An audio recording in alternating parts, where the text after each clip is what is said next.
A quarter century after their last adventure, the Ninja Warriors will be returning to consoles in 2019. This long-overdue sequel will be heading to the Nintendo Switch next year and appears to be the first steps in Taito reintroducing their classic IPs to a new audience. To help celebrate this exciting news, I wanted to take a look back at the two classics from 1987 and 1994. Turn back now if you don't want to know what happens next, because today we're going to be spoiling the stories and endings for both the arcade and Super NES versions of the Ninja Warriors. This is Game Over, the early years.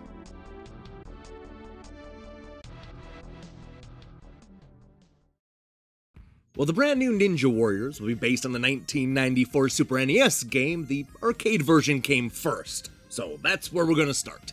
It's probably best known for being one of those cabinets that featured 3 monitors side by side to give off a nice, wide, horizontal view of the action.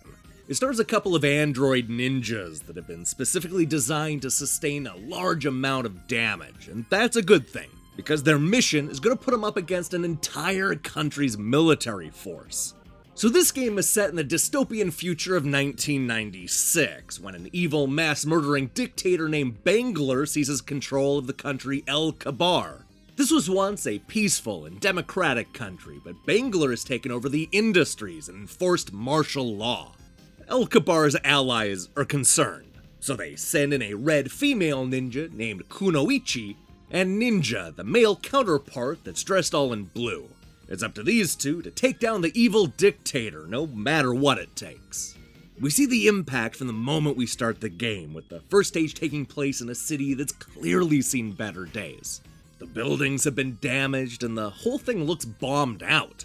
This makes way to a military base, which is where we run into Bangler's heavy arsenal. This is the first real test for the ninjas, but don't worry, this is exactly what they were built for. Next up is a warehouse on the army base, followed by a walk down Main Street. This is clearly where the rich and powerful stay, as everything looks pristine and security has been heightened. But there's no time to shop, because the plan is to fight through the sewer in order to infiltrate Bangler's mansion. We finally get there, but first we're going to need to fight through all the bosses we've already defeated. This makes way to a brief fight with a terrified dictator. Here's what happens next.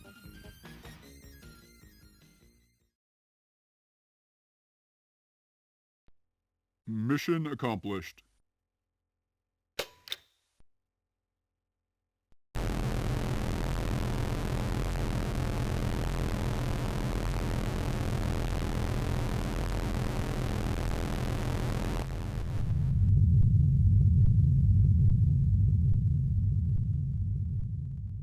A revolution broke out, and everything came to an end. The troubled country seemed to be finished by the death of the wicked machines. But peace did not come, because the Ninja Warriors are the immortal murder machines.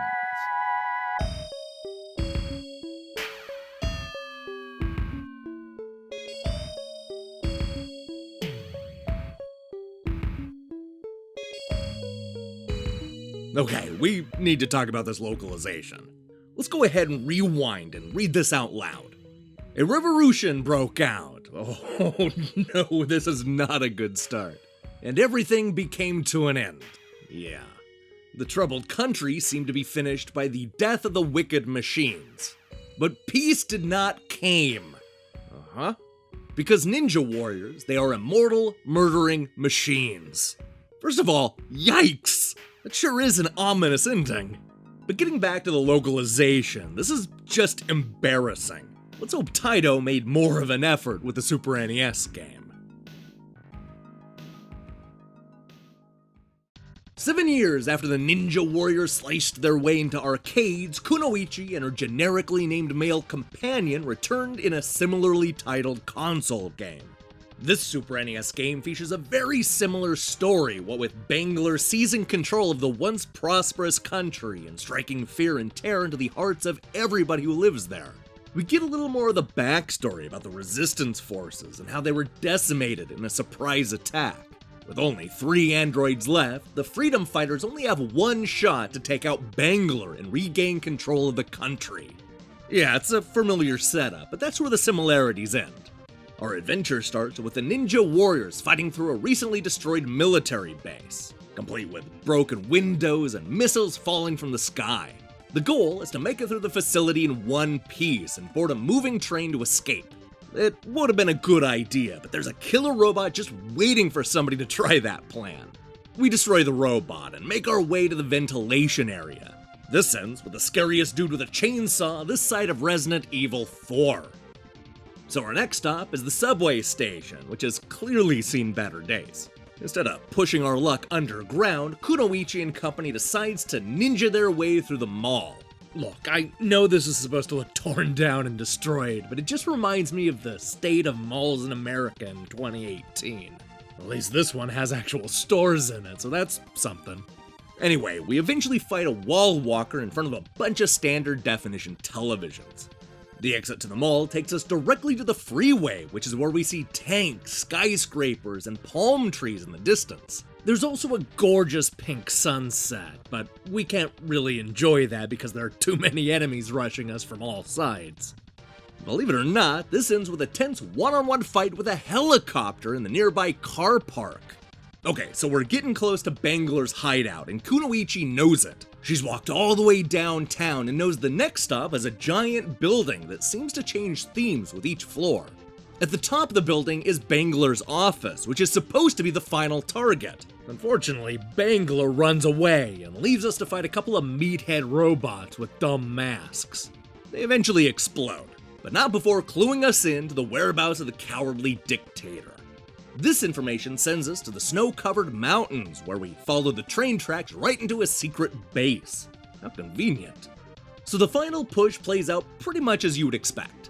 We fight through the factory, ride an elevator, battle familiar foes, find the escape airplane, and then infiltrate Bangler's safe room. As it turns out, the tyrant has trapped himself behind super strong glass in hopes of surviving the attack long enough to get out alive. But we've come too far to let him get away. So the three androids kill the countless enemies, break the glass, and kill Bangler. Here's what happens next.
Between the arcade and now the Super NES version, I'm getting the feeling that this series is trying to tell us something.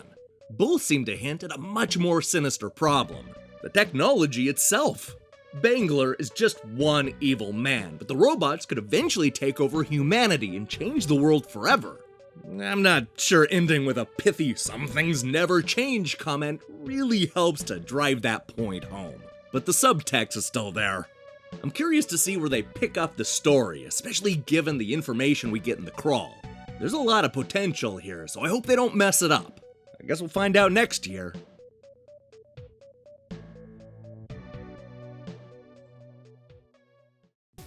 Hey, thanks for watching this episode of Game Over, The Early Years. If you liked what you saw here, then you should know that we post new episodes every Monday. Now here's the question I have for you. What Taito game should return next? Taito is the company behind a lot of legitimate classics like Bubble Bobble, Rastan, Operation Wolf, Raystorm, Darius, Lufia, and more. I can't wait to see your picks in the comments below. In other news, this week's going to be filled with reviews.